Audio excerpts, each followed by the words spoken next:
Hey guys, I just wanted to take a moment with you today and just share something that I got from the Moravian text. Bonnie and I started doing the Moravian text a little while ago as part of our daily rhythm and just trying to get to where we spend time together reading from the Word and looking at what it says and then praying over some of the needs in our lives and the needs of the lives in the family that we walk with. But anyway, so today when I was reading, part of the reading was out of Psalm 123. And it says, "Unto you do I lift my eyes, O you who have enthroned in heaven. Behold, as the eyes of the servants look to the hand of their master, and as the eyes of the maid to the hand of her mistress, so our eyes look to you, the Lord our God, until he has mercy and loving kindness for us. Have mercy on us, O Lord. Have mercy on and loving kindness for us. For we are exceedingly satiated with contempt. Our life is exceedingly filled with scorning and scoffing of those who are at ease with the contempt of the proud, irresistible tyrants who disregard God's law." That's the Amplified Bible. And while I was reading that, I just kind of, what it spoke to me is that we are to have an ear and an eye to the Lord. And then I thought about a reading that I did last week out of Matthew chapter 7, verses 24 and 26. Verse 24 says, "Everyone who hears these words of mine and acts upon them," and the Amplified says obeying them, "will be like a sensible, prudent, practical, and wise man who built his house upon the rock."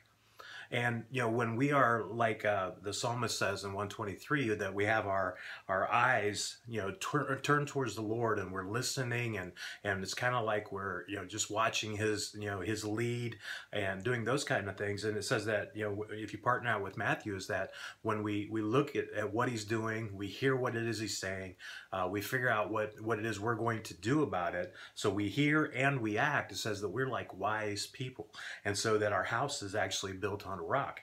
And then if you skip down to verse 26, it says, "Everyone who hears these words of mine and does not do them will be like a stupid, foolish man who built his house upon the sand." That word there, stupid, is actually in the Greek where we get the word moron. And basically it means that if you hear and you don't do, then you're foolish. And your house and your life is going to be crumbling. So we can be attentive to the Lord and see what he's doing and hear what he's saying. But if we don't put it into practice, then what happens is that our lives are a mess. And there are a lot of people that are like that. In James it says that if we're hearers of the words and not doers of the word, then we are deceived. And there's a lot of deception in our lives. Then I want to close with John chapter 3 verse 8.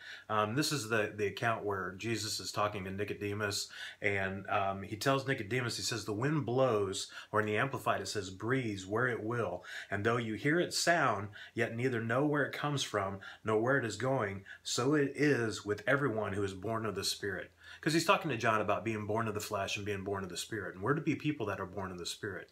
And when we're born of the Spirit, we're going to be kind of like God is. And his pastor just says, it says, "So as it is with everyone who is born of the Spirit." It's like, people should be looking at us and like, "Dude, where are you coming from? I don't get this. I don't understand why your life is like it is, why it's blessed, why God's mercy is upon you. I don't get it." Well, it comes from having our ears and our eyes fixed on the Lord, hearing what he's saying, figuring out what we're going to do about it, and then acting so that we have our house built on a rock and we look like we're wise people because we're walking in the wisdom of the Lord. Hope that speaks to you. I know it spoke to me. You guys have a great day, and I just pray blessings upon you.